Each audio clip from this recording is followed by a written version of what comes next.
Hello plebs, so we're back here again from our little hiatus. Sorry for not doing this last week, but you know, life finds a way, as Barney would say from Jurassic World. Please ignore that reference. Anyway, this week is very, very, very, very busy. Super busy week, and there's a lot to talk about. So I guess before jumping straight in, not really much of an announcement, but if you kind of haven't told, I'm quote unquote back from my whole break thing. Um, you know, it feels really exciting to just sit down and make videos again. My wife's gone back home, so it feels refreshing to be able to just sit down alone in your room and just like so many video ideas and stuff like that. So I have a lot of things that are going to be queued up over the next couple of days, and hopefully make some fun content. And just as we watch this guy here, for example, doing the zoo combo incorrectly, we're just going to move away from that poor pleb there and get straight into it. So first of all, we have Fusion and Forces this week is coming out with lots of fusion support. So I mean, I don't really have anything to say about this other than the fact that, we do have most of the spoiler list here. We've got the Predaplant stuff here. Apparently this works as a very good engine. I have yet to read through this full set, but I will be doing this before the release. Most likely tomorrow I'll be releasing this video as a sort of just those set reviews I do all the time, so I'll be making sure to like bring that up as well. Lots of really cool reprints in here, super instant fusion, things like that. It's a hidden arsenal set, so there's going to be like a secret rare plus supers, 4 supers plus 1 secret in every pack. That's woo! I bought myself a box. I couldn't not do it. I just really had to. It's just really, yeah, I really wanted one. So a whole bunch of cool stuff in here. Plant support, Fluffle support, but most importantly of all, for those of you who would be very aware of this already, is the fact that we've got the new invoked archetype, Eidolon. I think pretty sure it's just invoked in TCG. So we're going to be seeing a lot of variants of this card. We're going to be seeing the kind of meta change a little bit. I don't think it's going to be too impactful. As we can see from OCG, it kind of had a little bit of success here and there, taking a couple of tops over the initial stages of the formats back when they had their Raging Tempest release, but Fusion Forces release, it didn't really take off that well, to be honest. So we'll see how it goes. I think it's still very good. It's probably going to be fairly decently budget, so you know, hopefully we'll find out more as time comes. But yeah, interesting. Every single card in this archetype is like a secret rare, I'm sure. Other than like the normal monster, Alistair, and like I think like the fusion spell. Like everything is a secret. So depending on how easy it is to pull this thing, I'm pretty sure that this will be somewhat short printed. We could be seeing this deck be maybe more expensive than we thought, but you'd think with hidden arsenal sets they'd be quite cheap and easy to pull, so we'll see how it goes.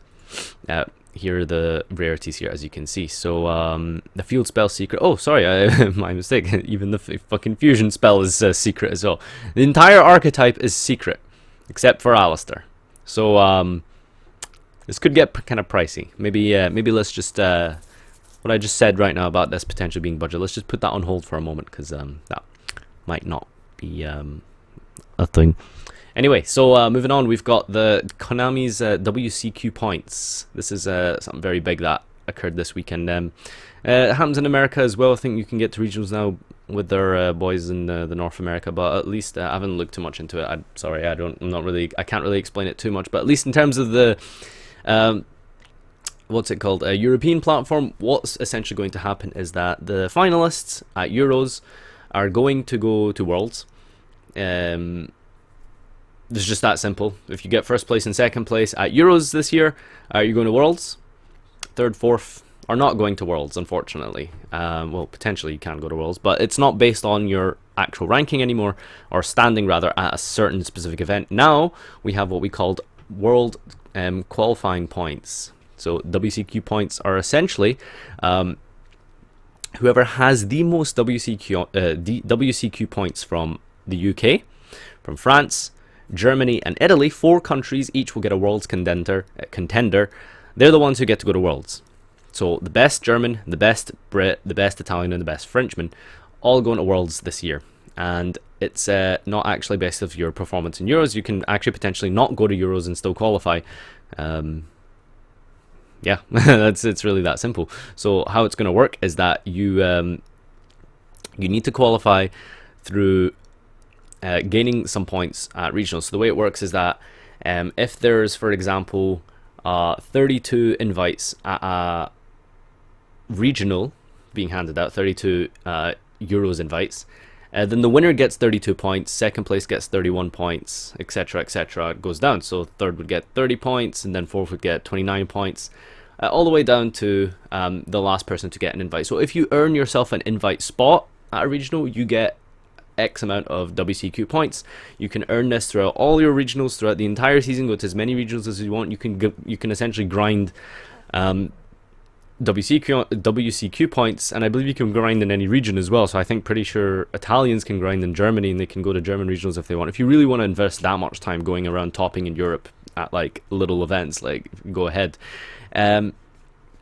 The big points, the really sort of defining points of how you're going to be getting to Worlds this year is going to be based on your nationals performance. If you win nationals, you get so many points, it trumps like 15 regionals or something absurd like that. It's really big points to earn at nationals. Obviously the bigger the regional the better, but generally the Europe tends to get very small regionals, so grinding your points through regionals is maybe not the best way, but generally if you're going to nationals, you're going to be getting so many points from that, like an absurd amount of points for getting, like, you know, if you get like top 8-ish at nationals and you've done very well at your regionals, you're in a extremely positive contention spot for Worlds. So yeah, I don't think we have an official ranking list yet, but we'll see. So again, just to reiterate, one nationality from each of the major European countries get to go to nationals, plus 2 of the qualifiers from 2 of the top 2 players at Euros get to go. Now on to the next bit of news. We have Quickplay Events, which is essentially the company responsible for tournament organization in the United Kingdom, are letting us vote for our our nationals location. I've already voted, but it's not saved here, I believe. But yeah, so we have the option between Manchester, Milton Keynes, Sheffield, and Derby, I don't know, whatever you want to call it.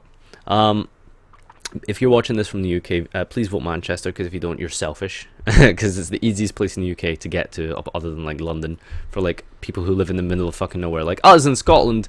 Getting to somewhere like Milton Keynes or fucking Sheffield is just, you know, we can just get a bus straight to Manchester. Most places in the UK will let you get a bus straight to Manchester, so please vote Manchester.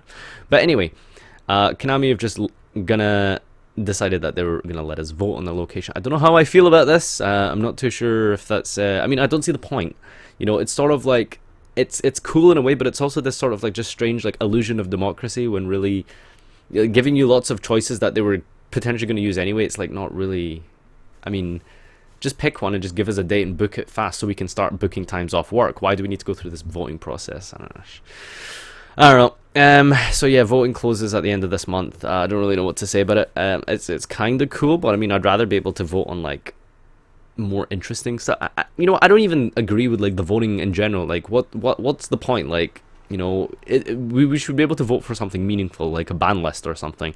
And even then, I disagree with that, because I don't want the general public to decide the ban list, because most of the general public of Yu-Gi-Oh are stupid. So, you know, there's I don't want to give too many people responsibility for something as decisive as a ban list, or in this case a national location, because people are just going to vote for where they live. You know, no one's going to actually vote for the sort of utilitarian option of where it's best for everyone, where the most likely location and biggest location is for most people. Most people in the UK would be able to get to Manchester because it's really easy. But if you live in the very south, you're going to be voting Milton Keynes, and that just fucks over everyone in the north. So it's like it's like fucking Game of Thrones, but for Yu-Gi-Oh. Anyway, on to the next big piece of news. We've got new Link monsters, Link summoning. So this took me a while to kind of wrap my head around, but let's just look at it from card, like section of card by card, right? So let's just first of all start. Okay, so we got this cool little digitalized background here. It looks like a ritual monster. Haha, XD prank. It's not a ritual monster. It's actually Link monster. So what a Link monster is, there's also a new type now, cyber monsters. It's got its attribute, which is still the same. It's got the type, but no, it's no longer an effect or vanilla monster, although I think you can get, yeah, you actually can get vanilla link monsters. This link monster essentially comes down to three very important things. So number one is its link materials. So in the same way that XE monsters have requirements to be able to summon them, link monsters also have requirements to be able to summon link monsters. So this here, for example, requires 2 or more effect monsters to summon. It's link number 3. So what this means is that you need 3 effect monsters to summon this, or a link 2 monster and 1 effect monster. Sorry, you need at least a link 1 monster plus 2 effect monsters, because essentially it needs to add up to number 3, because link 3 just means that's how many materials it essentially comes up to. Now, generally, the higher the link monster, the more powerful it is, because therefore it's going to, need more materials to make. And then it will have a generic effect like this. For example, this card gains 500 attack for each monster in its link zone during the player's turn. When your opponent activates a card effect that targets a card you control, you contribute 1 monster in the link zone and negate the activation and destroy it. One of the more further important thing to take note about link monsters is you can't book them in them. They can't be face down. These monsters do not ever exist in face down position. You can't book them. You can't eclipse them. Any other effect like that you can't do. Now, you'll be wondering what these arrows mean here. These arrows are actually very important to understanding how the game's going to be working, because the entire game is been redesigned. There's actually so much of this game has changed. Now, you can only control 1 extra deck monster at a time, plus extra deck monsters depending on how many link zones you have. So if we just take a quick look at the new playing field. Now, first thing you're going to notice is these 2 bits here.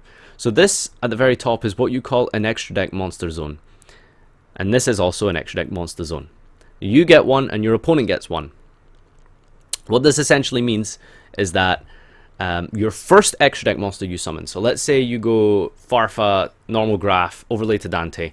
Dante is not going to show up in any of these 5 zones here, which is now called your main monster zone. Dante is going to show up here in your extra deck monster zone.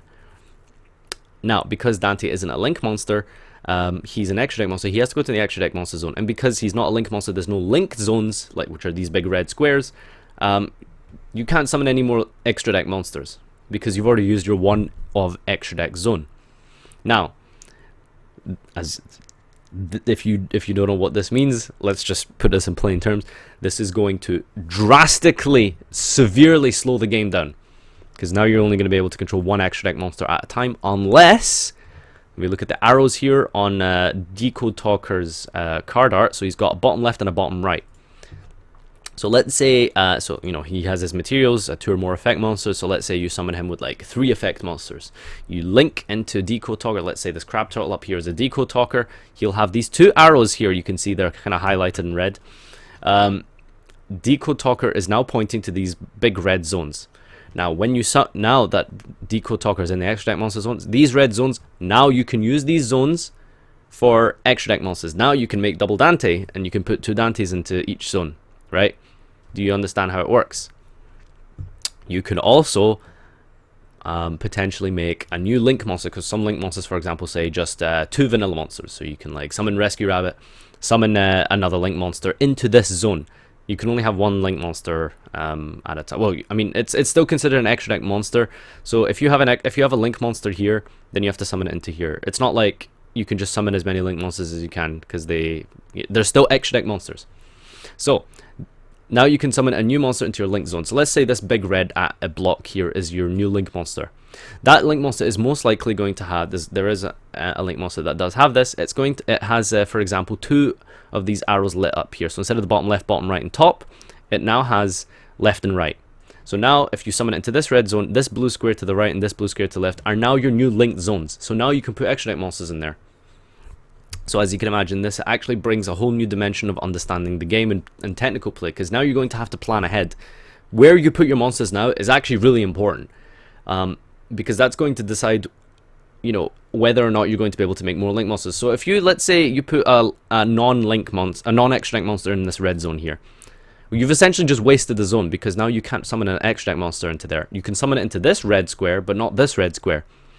So the more optimal play would be to summon your normal, just your generic main deck effect monster into this middle square, and then if you have extra deck monsters to bring back, they go to your link zones. So this also brings up more questions such as, what if I use Monster Reborn or Soul Charge on Double Dante in Graveyard, for example? If you Soul Charge Double Dante, the best play would to put them into these 2 blue zones. They don't need to go into link zones, because even though they are extra deck monsters, they were summoned correctly and they go to the graveyard. Now they're no longer extra deck monsters, they're just regular monsters as far as the game is concerned. So, yeah, there's a whole bunch of like questions regarding this. I'm sure you're wondering, but I think that's essentially a good rundown of it. More rules as well. I don't know if you've been reading this. You'll see here in the bottom left. There's no more pendulum zones. Pendulum zones don't exist as we know it now. There's no more just like 2 scales up at the top left and right. Your pendulum zones are now officially part of your back row. Your back row is now a pendulum zone. You put a scale here on the very left. You put a scale here on the very right. I'm pretty sure they can't be face down, so I don't think you can play around antis, but I don't think they changed that. I'm sure it's still the same. But basically, now you can only have 3 back row maximum if you have scales up. So no more 2 scales with a set Solemn Brigade and D-Barrier and all that nonsense. You can only have 3 back row now. So that's actually really relevant. If you're playing something like Metal Foes, this kind of fucks you up, bro. One final mention. Pendulum monsters can only be summoned to linked zones from the extra deck. If you have a Pendulum monster in your hand, you can summon it to this regular zone. But let's say you go Luster Dragon, Pop Sorcerer, add a Sorcerer to your hand. Now you've got a Pendulum Sorcerer in your extra deck. The one that you've added to your hand can be summoned to any of these blue squares. But the Pendulum Sorcerer in your extra deck can only be summoned to the red zone. That's really, really big. That is so huge. Now the only way to summon Pendulum monsters from your extra deck is to have a Link monster up. So it's really big. It's really big. I don't know if Konami intend this to stay the same. I don't know if it'll go live like this. I don't know if they'll trial it for a period and they may change it at some point. But for lack of a better term, this cripples Pendulum decks. This complete and utterly cripples Pendulum decks now. With this, when these new rules hit, probably sometime in August for us in the TCG. Yeah, I don't really have anything to say about this. I will be making a separate video on my thoughts and stuff, but just as a news roundup, I'm just presenting to you what we know that's new. So, Link monsters, Link summoning, pretty big deal. So yeah, this had this image as well to show your back row zones. So now you have 5. These are your monster zones. So you have 5 main monster zones plus your 2 extra deck monster zones. And also one final thing I didn't mention. You might have noticed that Decode Talker has an arrow pointing upwards. You might want to have a little think about that. So you're gonna have Decode Talker in this spot here. He's gonna be pointing to these red zones here. These red zones are now your linked monsters. So you know you can summon extra deck monsters into the red zones. But he's got an arrow pointing up. So you've given your opponent an extra deck zone. Now they can summon 2 extra deck monsters. They can summon one here and into the link zone that your Decode Talker is now pointing to. Bit of a double-edged sword. It makes going first not as broken. Perhaps that's what Konami have decided to do with the game and to curb power creep, is to just slow it down by introducing this new mechanic. This could be their idea of a reset button. Whether or not you like this or not, that's a discussion for another day. I'm just here to tell you what is the facts, basically. So, on to the Meta Watch, TCG Meta. I did the video on this last night. Not really going to spend too much time on it, but 11 Pure Zoo decks, 9 Kaiju Zoo decks, 30 out of 32 decks in the entire YCS Seattle Top Cut this weekend all played Zoo cards. If you look at 30 out of 32 of these decks, all of them, of those 30 decks, had Rapier in the main deck. They had Terratop in the main deck. Or they had Barrage in the main deck. Some choosing not to play Barrage, some choosing smaller engines and bigger engines than others. But each one of these decks had Zoo cards in them. So Cosmo had Invoker. The Infernoid decks, they all played Zoo, except one of the 60 card variants didn't play it, and the Pure Burning Abyss 60 card deck also didn't play Zoo cards. But everything else here, Metalfoe Zoo, Minerva Zoo, Paleo Frog Zoo, Artifact Zoo, Cosmo Zoo, and most of the Infernoid Zoo decks, all of them played Zoo. It's a Zoo format, but it's also still very diverse if you think about it. And it's only going to get even more diverse after Fusion Enforcers. That's a topic for another day. But that's really essentially the TCG meta for you. On the regional angle, we've got a couple of tops here. Yosenju Kaiju didn't top, but came very close at 11th. I thought that was interesting. Pure Mad Spectres at 12th. First place in Germany, there was a Burning Abyss Zoo deck with siding into Shaddoll Fusion. Shaddoll Fusion proving to be very popular because our friend Thomas Water Biscuits here got 6th at the biggest regional in the UK with Shaddoll Zoo. And then winning that regional was Metal Zoo. And then there was also this random ass Skull Servant deck. And Marcello Barbary from CCG getting first place with Kaiju Zoo in an Italian regional. So that's the TCG, boys. Now on to the metagame of the OCG, as you can see here. Pure Zoo taking almost half the top cut spots. Pure Zoo is a lot better in OCG than over here, by the way, because they have access to Ghost Ash, which is a very, very important card. It makes pure decks a lot better because now you can fill up those 3 spots with more hand traps because they're already playing like 9 or 12 hand traps. A quarter of the tops was Kaiju Zoo, and then about a 10th was Masterpiece Zoo, the new tribute summon mechanic with Draco Slayers. And then others. Now, in the other section, it is actually just all Zoo variants. Wind Witch, Eidolon taking 3 of those. So no Zoo cards there, funnily enough. And then we had Zoo True Draco Metalfoes. There's Zoo Predoplant, and there's also Zoo True King. Yeah, so here are some of the deck lists here from Road to the King. You can see for yourself how that turned out, but yeah. This is essentially the main crux of their meta, really, right now. Pure Zoo being a very, very dominant force. Interesting to see how they're going to hit this deck. I personally hope they don't, but we'll see. We'll see. A new card here, Rescue Ferret. It's a Link monster-related card. So, what it does is you tribute it. Actually, no, you don't tribute. You shuffle this card you control into the deck. Special summon any number of monsters from your deck whose total levels equal exactly 6, except himself, to Link monsters' Link zones on your field. But their effects are negate and destroy them during the end phase. So this guy's going to be essentially contributing to lots of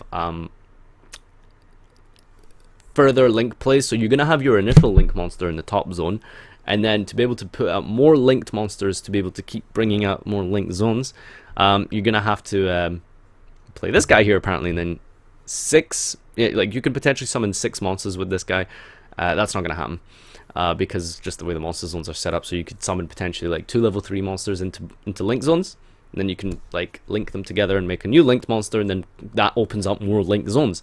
You can imagine it's like fucking I'm trying to think of that board game where you have like lots of fucking different pathways that you keep opening up, something like that. I know, but yeah, that's a new card here. Thought I'd mention that. And finally, over to the marketplace. D-Barrier dropping a tiny little bit in the EU, but it's still obviously very expensive. If you haven't got your D-Barrier yet, I can't imagine it getting any better of a time than maybe sometime next week to pick up this card. If you still haven't got this card, maybe wait it out till next week. I have a feeling this will drop a little bit more before Atlanta. Well, yes, Atlanta, but then it's going to go back up. Next up, we have Zoo Barrage.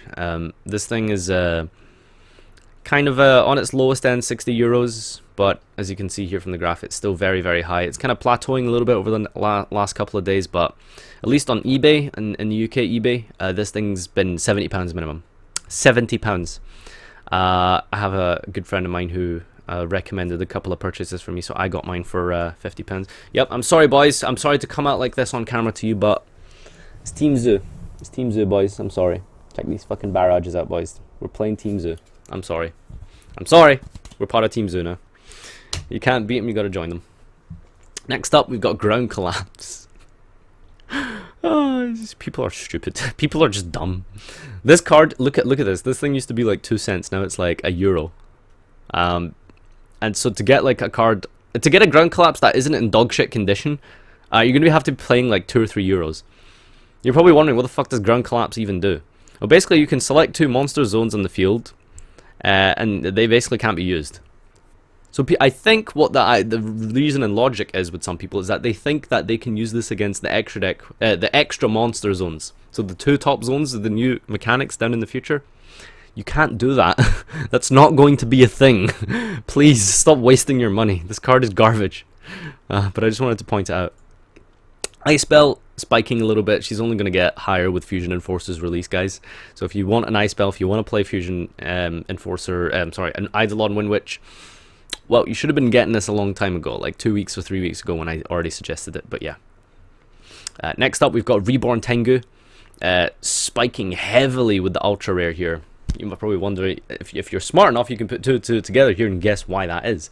Reborn Tengu is very good, apparently, in Link monster decks. So when the new rules drop, Reborn Tengu, you can fuse it away. Well, I keep saying fuse. You can link it away to make a Link monster, and then he comes back into a new zone, and you can make more Link monsters. Isn't that genius, huh? Well, people are theorizing this is going to be a good card, so Reborn Tengu Ultra, it's going to be spiking. Look how much this has spiked in the last few days. Yeah. So that does it for this week in Yu-Gi-Oh, guys. It's taken a lot longer than usual because, well, I'm probably just under 10 minutes over my usual kind of 15-minute time. But as you can imagine, link summoning takes a lot of explaining to do. So yeah, thanks everyone for watching. Make sure you check out the 60-second version, which will be up later tonight, and see you next time.